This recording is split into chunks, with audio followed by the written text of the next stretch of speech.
کیا فلسطینیوں نے اپنی زمینیں یہودیوں کو بیچی؟ تفصیل پر بات کرتے ہیں۔ سب سے پہلے یاد رکھیے کہ جب خلافت عثمانیہ کی حکومت فلسطین میں تھی تو بیت المقدس کی زمین مسلمانوں کے لیے وقف ہوتی تھی اور اس کی خرید و فروخت ممنوع تھی۔ اسے الارض المقدسہ کے نام سے پکارا جاتا تھا۔ جو مسلمان بیت المقدس میں رہتا تھا، اس کی اور عثمانی خلافت کے درمیان میں ایک عقد یعنی کانٹریکٹ ہوتا تھا۔ اس کی شرائط ہوتی تھی جیسے کہ وقف اور اس زمین کی خرید و فروخت نہیں ہوگی، انہیں اس زمین سے زبردستی بے دخل نہیں کیا جائے گا، وغیرہ وغیرہ۔ یہ کانٹریکٹ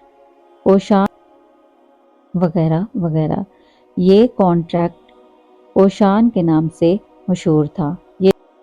یہ دستاویزات کے ساتھ ایک چابی پر بھی محمول ہوتا تھا۔ اسی طرح ایک فرد کے پاس ایک سے زیادہ کوشان بھی ہوتے تھے۔ یاد رہے فلسطین میں مسلمانوں سمیت یہودی بھی اقلیت میں بستے تھے، جن کی کل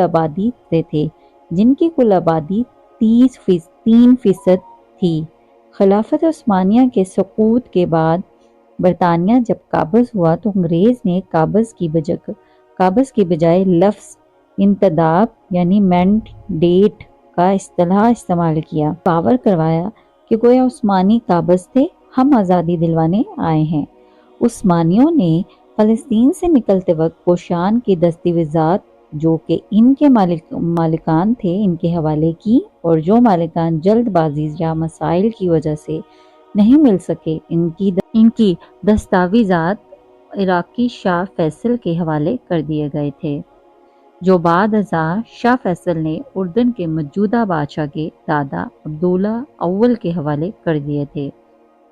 برطانوی قبضے کے بعد برطانیہ نے دنیا بھر سے یہودیوں کو فلسطین میں اکٹھا کرنا شروع کیا اور زمین ان کے حوالے کرنی شروع کر دی۔ ظاہر ہے جب حکومت نہیں رہی، ریاست نہیں رہی، تو برطانیہ حکومت کوئی بھی جھوٹ گھر لے، کیا فرق پڑتا ہے۔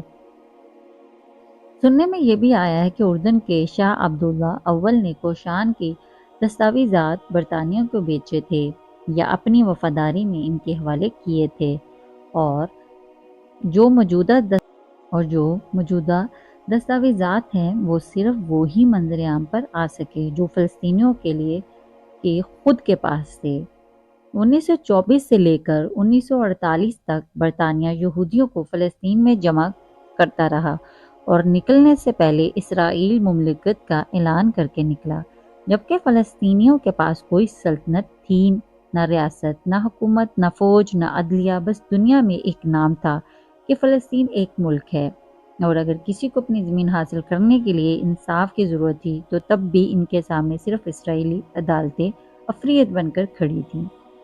ایسی صورت میں اپنی زمینیں بیچنے والا بیانیہ اور عثمانی کوشان دستاویزات کے بجائے برطانوی دستاویزات کو مصدر موثوق سمجھ کر فیصلہ کرنا۔ انہوں نے اپنی زمین خود بیچی اور سوائے اسرائیلی اور برطانوی استعماری بیانے کے سوا کچھ نہیں، اور جو کچھ ایسا کہتا پایا جائے ان کے منہ پر یہ تھپڑ رسید کرنا چاہیے کہ عثمانی کوشان دستاویزات پر بات کرو، اسرائیلی اور برطانوی دستاویزات ناقابل قبول ہیں۔ جو فلسطین اپنی زمین کی خاطر اپنے سینے پر گولی کھا سکتا ہے، وہ اپنی زمین کو یہودیوں کو کیسے بیچ سکتے ہیں؟